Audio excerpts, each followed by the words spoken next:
কাছে নাই, প্লাস আপনার ওদের কাছে তো এই যে সাউন্ড গ্রেনেড নাই।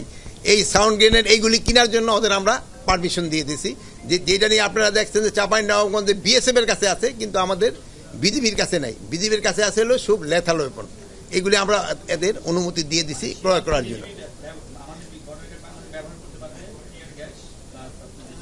এইগুলি ক্রয় করার আমরা অনুমতি দিয়ে দিছি।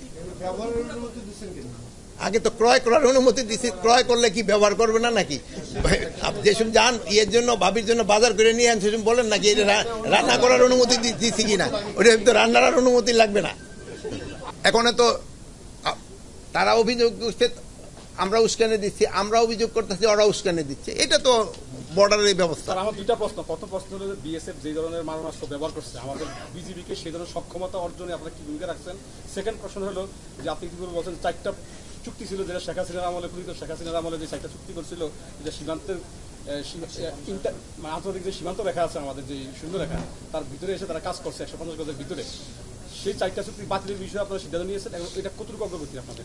শোনেন, এটার ক্ষেত্রে মানে এইগুলি জানেন তো, বিদেশিদের ক্ষেত্রে এটা অগ্রগতি কিন্তু খুব আস্তে আস্তে হয়। প্লাস এটা আমাদের, আমরা বলছি যে আগামী মাসে আমাদের ডিজি, বিজিবি এবং বিএসএফ এর ডিজির সাথে একটা কনফারেন্স আছে, এবং আমাদের সচিব মহোদয়ের নেতৃত্ব আমরা একটা কমিটি করে দিছি।